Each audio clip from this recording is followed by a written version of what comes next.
Hey boys and girls, so today's video is going to be about power disconnect on the vehicles that are on the road right now.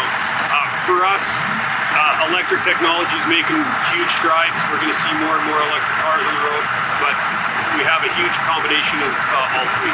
And when I say all three, what kind of power do we have, right? We're talking electric vehicles, we're talking hybrid vehicles, and obviously our internal combustion vehicles. So one of the first things we have to think about when we're approaching a scene or an accident is chalking those tires until we can identify what type of vehicle it is. Once the tires are chalked and we identify the type of vehicle it is and the possible power source, we got to make ignition shut off. So obviously before we start tearing into the car, we're going to try before we pry. And if we can open up the door, make entry into that vehicle, turn that key ignition to off, put that car in park, set that emergency brake, that's an ideal situation for us. If it's a push start and that the illumination is still green, obviously there's still power to the ignition, turn it to off, press it to off, and find that key fob, get it 16 to 20 feet away from that accident scene and avoid possible restart. If we can't gain access just by manually opening up the door, we're going to have to break some glass if possible, or try and pry a door. Prying a door would be my last resort because we don't want to be shaking this car before we can get it stable. So what I would prefer is the biggest opening in the car would be the rear window. And obviously if you don't have patience in the back, it's going to be the farthest away from the people in the front as far as glass management goes, right? So break the window, make access, get in. Again, ignition is shut off, power button is turned off. So once that ignition is shut off, and we have to look at our disconnect locations. Where are our batteries located?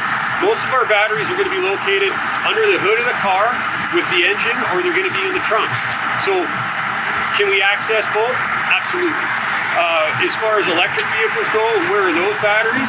Well, there's multiple choices in a vehicle. The most common choice is going to be in the trunk. So we'll want to pop that trunk, find that night switch and turn it off.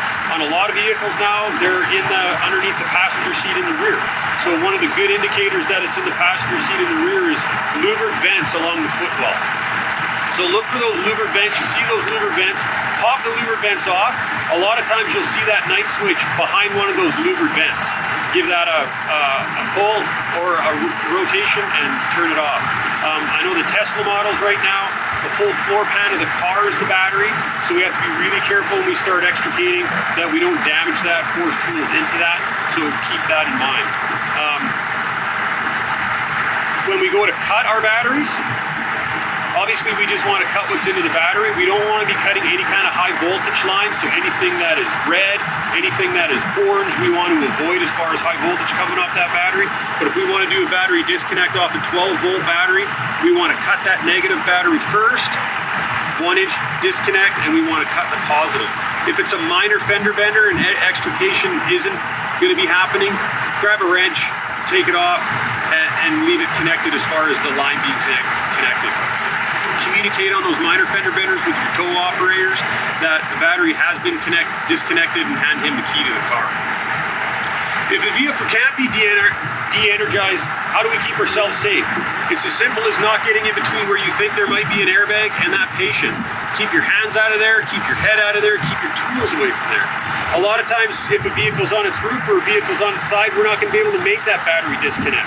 Can we still try to make the ignition shut off? Absolutely, but sometimes we might not be able to do that too. So how do we keep our scene safe? Is by not putting anything in between where an airbag can deploy. And remember guys, keeping our scene safe is our top priority, keeping our patients safe is our top priority. So if we can make battery disconnect, de-energize those electric cars, that's going to be something that we really have to do on scene.